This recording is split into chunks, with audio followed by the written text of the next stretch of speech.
تړي نو دې تکبیر ته تکبیر تحریمه ویل کېږي او دا تکبیر تحریمه چې کوم دی دا فرض ده او دا تکبیر چې کوم ویل کېږي الله اکبر د دې معنی ده الله د ټولو نه لوی دی. مقصد دې دا چې کله انسان مانځه ته ودرېږي او دا تکبیر دی وایي نو دله په دې باندې سوچ پکار دی چې آیا چې دا خبره ما الله تبارک وتعالی مخې ته وکړه الله اکبر الله د ټولو نه لوی دی نو چې اوس کوم حکم د الله تبارک وتعالی زما مخې ته راځي نو په هغې باندې به زه عمل کوم ځکه الله تبارک وتعالی لوی ذات دی نو کوم ذات چې د ټولو نه لوی د هغه هر خبر چې کوم دی هغه منل پکار دي نو ځکه الله تبارک وتعالی د نیت تړلو کې ابتدا کې د منځه ټولو نه مخکې دا تکبیر ایښی دی الله اکبر الله د ټولو نه لوی دی او دغه شانتې ډېر سره سره انسان ته په دې کې دا درس میلاویږي چې د الله تبارک وتعالی د هر کار په حکمت باندې پوهېدل دا ضروري نه ده چې انسان به په هر کار باندې پوهېږي د الله د هر کار په حکمت چې کوم دی دا به د انسان په سمجھ کې راځي ډېر شي کارونه داسې دي چې هغه د انسان په سمجھ کې نه راځي لکه علي رضی الله تعالی عنہ فرمایي که دا دین چې کوم دی دا په عقل باندې وی نو چې کله انسان مانځه دپاره په موضوع باندې مسح کوي نو مسح چې کوم دی نو د موضوع له پاسه نه کوي حالانکه یا دغه شانتې په اخپو باندې انسان مسح کوي کله انسان معذوره یې څه بیماري اخپو باندې مسح کوي نو مسح به له پاسه نه کوي حالانکه د عقل تقاضا خو دا ده چې خپې لاندې نه ستا کېږي نو د لاندې نه مسح پکار ده نو مسح چې کوم دی انسان به خپله پاسه نه کوي موضوع باندې مسح کوي نو پاسه نه به کوي نو عقل دین چې کوم دی دا په عقل باندې نه دی دا په نقل باندې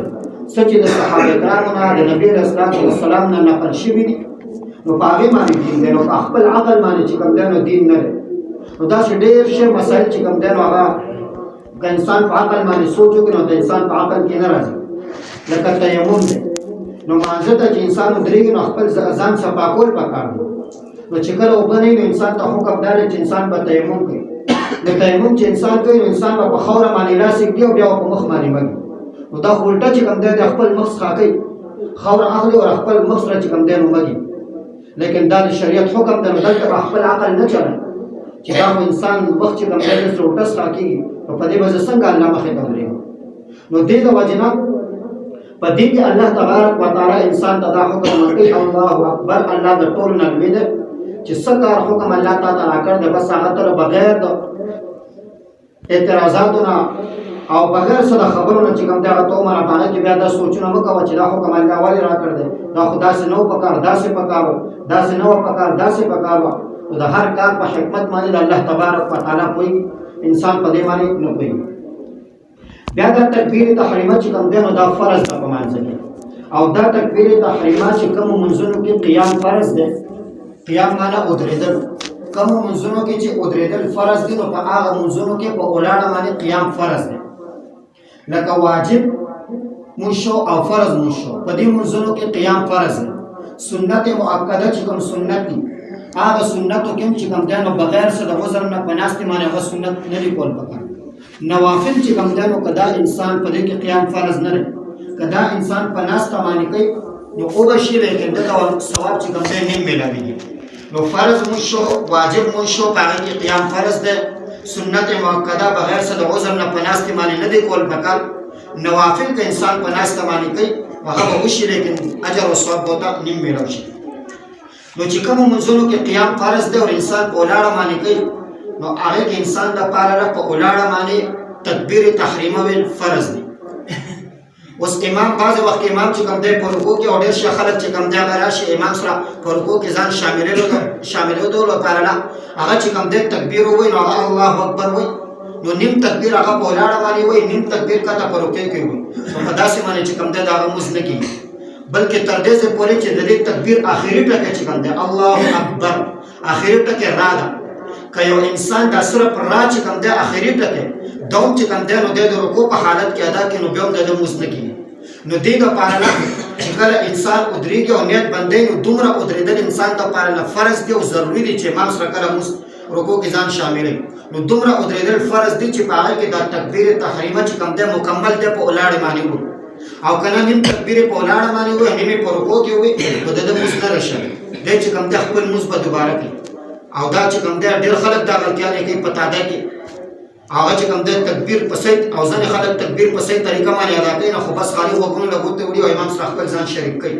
نو دا تکبیر چې کوم دی تکبیر تحریمه دا په مانځه کې فرض ده او د دې ادایګي چې کوم دی نو د انسان دپاره ضروري ده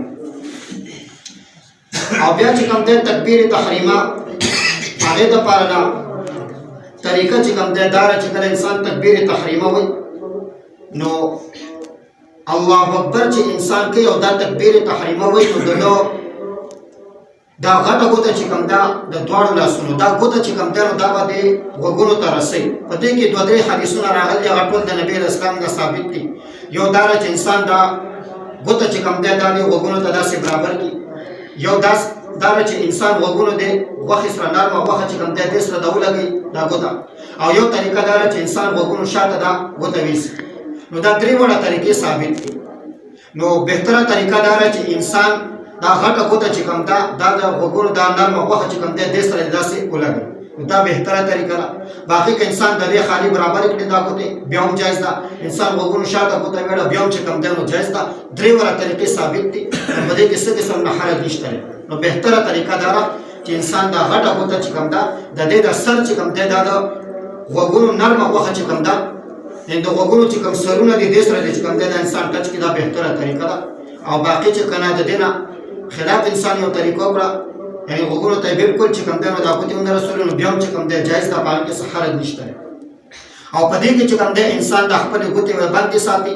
او دا لاسونه چې کوم دی دا به قبلې ته مخامخ کوي دا ځای ګوتې چې کوم دی دا به داسې بره وي نو دا طریقه چې کوم دی د تکبیر تحریمه په صحیح طریقه باندې طریقه چې کوم دی هغه دا بیا په دې تکبیر تحریمه کې چې کوم دی نو دا په زړه کې نه دی ویل پکار بلکې په ژبه باندې د دې الفاظ ادا کول دا ضروري دي الله اکبر دا په ژبه باندې وایي یو سړی چې کوم دی خوله بند کړه صرف په زړه کې الله اکبر وایي نو دا چې کوم دی نو صحیح نه ده دې سره د لمونځ چې کوم دی نه کېږي کم سے کم تکبیر تحریمه په داسې طریقه باندې ته ووایه چې ستا غوږونو ته ستا اواز ورسي او که هغه نه نو کم سے کم په ژبه باندې او په خپله خوله باندې د دې الفاظ ادایګي چې کوم دی نو دا ضروري ده په زړه کې ویل څنګه دی دا انسان په خپله ووایي نو هغه ته پته ولګي په زړه کې ویل څنګه دی خوله بند کړه او په زړه کې ووایه نو په زړه کې خالي چې کوم دی الله اکبر ویل کېږي او یو دا چې په دې ژبه باندې دا الفاظ ادا کړي نو په ژبه باندې الفاظ ادا کول چې کوم دی نو دا ضروري دي او بیا تکبیر تحریمه چې کوم دی نو دا چې کله انسان ووایي او نیت یې وتاړه اوس نیت چې کله انسان تړي نو د نیت دپاره اصل شی چې کوم دی هغه د انسان د زړه نیت دی چې انسان جومات ته راغی مازدیګر مانځه له راغی نو د هغه په زړه کې دغه ده چې زه د مازدیګر لمونځ کوم نو اوس دا کوم الفاظ چې خلک وایي نو دا ویل ضروري نه دي که دا چا ووایي او که ونه وایي نو د دې دا ویل څه ضروري نه دي خو بس چې انسان راغی او مانځه دپاره ودرېد خالي تکبیر ووایي الله اکبر نو بس د هغه لمونځ چې کوم دی په دې باندې هم کېږي ځکه په زړه کې د هغه اراده ده چې زه د مازدیګر لمونځ کوم او که نه مازدیګر مانځه له راغی او په زړه کې اراده ده چې زه ماسپښین لمونځ کوم نو بیا نه کېږي بیا که په دې ژبه باندې هم ووایي چې زه د مازدیګر لمونځ کوم او په زړه کې اراده ده ماسپښین د مانځه ده نو بیا نه کېږي نو اصل اراده چې کوم دی هغه ستا د زړه ده نو زړه کې چې کوم مانځه ستا اراده ده نو ستا هغه لمونځ به کېږي او د یو لمونځ ټایم دی او ته د بل لمونځ اراده کوې په مانځه کې دا چې کوم دی نو صحیح نه ده دا چې کوم دی نو صحیح نه ده او بیا کله چې انسان نیت وتاړه تکبیر تحریمه ووایي نو د هغې نه وروسته چې کوم دی نو یو مسله په دې کې دا ده چې د تکبیر تحریمه چې کله انسان وایي نو دا به د لاسونو تړلو نه مخکې تکبیر تحریمه چې کوم دی نو دی ختموي لکه غوږونو له ګوتې ویل نو الله اکبر دا به ووایي نو د هغې نه وروسته به بیا لاسونه تړي داسې نه ده چې غوږونو له ګوتې ویسي او لاسونه راوړي کاته وتړي او د هغې نه وروسته الله اکبر وایي نو دا طریقه د سنت خلاف ده او دغه شانتې چې کله غوږونو له لاسونه وړي لاسونه چې کله ویړو او یا غوږونو ته نږدې کړي نو تکبیر دله ویل پکار دی الله اکبر د تکبیر چې کوم دی نو د لاسونو تړلو نه وروسته ویل نه دي پکار یا لاسونه ته تړي او بیا چې کوم دی تکبیر وایي او یا لاسونه چې کوم دی کاته راوړي او تړلو ته یې نږدې کړ دی او بیا په هغه وخت کې تکبیر وایي نو دا د سنت خلاف طریقه ده طریقه بهتره سره چې انسان کله غوږونو له ګوتې ویسي نو په دغه وخت کې الله اکبر چې کوم دی دا ویل پکار دی او دغه شانتې چې کوم دی نو امام سره کله انسان رکوع کې خپل ځان شاملوي نو دې دپاره چې کوم دی د نبي اسلام یو حدیث دی یو صحابي دغه شانتې یو مانځه دپاره منډه وکړه امام په رکوع کې نو هغه منډه وکړه نبي اسلام پوه شو نبي اسلام د مانځه نه وروسته تپوس وکړو چې تاسو کې دا منډه چا وویله مانځه د پاره نو صحابه کرام ووایي چې دا پلان کې سړی نبی رسول الله وسلام هغه ته وایي الله دې ستا د حرص نور زیات کړي لیکن پتا باندې سکون او وقار چې کوم دا لازم دی مطلب دا چې کله د مانځه راځي نو په سکون او په اطمینان باندې راځي نو دا د دې حدیث علماء دا مسله لیکل ده چې د رکعت حاصلولو د پاره په جمعات کې منډه ول چې کوم دا جایز نه دی بلکې په آرام او په سکون باندې برازي اگر چې ستانه رکعت زینو لاړ شي لیکن رکعت حاصلولو د پاره په جمعات کې منډه ول نو دا چې کوم مستعد لپاره جایز نه دی خامخا د انسان خواهش چې جمع سره منځو کوم تکبیر او لاس سره منځو کوم زمانه رکعتونه لاړ شي هغه په کار ده چې هغه د وخت نه جمعات راځي و انسان چې کوم مانځي کې سستی کوي او په ټیم راځي او بیا سره تکبیر تحریمه چې کوم دا هم په څه طریقه باندې نه راځي او سره رکوع حاصلولو د پاره او رکعت حاصلولو د پاره انسان چې کوم په جمعات کې منډه کوي نو دا چې کوم هغه د پاره صحیح نه ده بیا چې کله انسان تکبیر تحریمه او لاسونه تړي نو د لاسونو تړلو چې کوم طریقه دا د تکبیر تحریمه او وګونو لاسونو وړولو چې کومه طریقه بیان شو نو دا د نارینه د پاره ده زنانو د پاره چې کوم نو صرف وګو پورې لاس چتول دا پکار دي او بیا چې کوم خپل د چټي نه بار کوم لاسونه نه دی خپل پکار چټي کې دنه صرف وګو پورې لاس چتول پکار دي زنانو د پاره نو د زنانو او د نارینه په مارزه کې چې کوم د لږ فرق دی بعضي رکوعو کې او بعضي رکعاتونو کې او دا شانتي چې کوم دی نو بعض ارکان داسې دي چې باندې کې لږ فرق دی نو چې کله انسان بیا لاس تړي نو د نارینه لپاره طریقه دا چې انسان دا نارینه چې کوم دی به خپل لاس په داس طریقه باندې تړي چې دا دوه ګوتې چې کوم دی په دې باندې خپل د لاس دی ورسي او دا درې ګوتې چې کوم دی نو دا د شانتي خوري نو دا چې کوم دی د نبی رسول الله والسلام سنت طریقه ده او بیا نوم نه لاندې چې کوم دی نو انسان خپل لاس تړي نوم د پاسه یا نوم د لکته چې کوم دی نو لاس کوتري په دې کوم د نبی رسول الله والسلام یو څو حدیثونه دي یو حدیث نوم د پاسه تړلو دی یو نوم نه لاندې تړلو دی او یو چې کوم دی په سینو باندې تړلو دی نو دا درې وړ حدیثونه د نبی رسول الله والسلام نه ثابت دي په دې کې امام شافعي رحمت الله علیه چې کوم دی دا مسلک دار چې نوم د پاسه ولاس تړي نو کدا سي لاس تړي داغه منظوم کېږي جایز دی نو سړی نوم د پاسه تړي نوم جایز دی نوم د لکته تړي نو بیا چې کوم دی نو جایز دی نو درې وړ طریقې د نبی رسول الله نه ثابت دي او درې وړ طریقو باندې چې کوم دی نو مسکی باج خلک د دې خبر دی او چې کوم دی نو که یو سړی په دې ذکر راسو ته نو خلک په اعتراض کوي چې د موږ نه کیږي نو دا د امام شافعي رحمت الله علیه مسلک دی د نبی رسول الله نه حدیث ثابت دی نو د نبی رسول الله په ټول طریقو باندې عمل کول د الله تبارک وتعالى چې کوم دی نو دا طریقه جاری کړه چې دا څلور امامان الله تبارک وتعالى پیدا کړل اوس چې کله انسان تکبیر تحریمه وي دا غو رسول الله پر خپل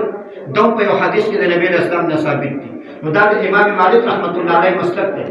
دا زیادت تر پسودیا کې دا په دې مسلک باندې عمل کیږي نو چې کله خلک نیت بند کړي دا غوښتل چې بیا لاس پریدي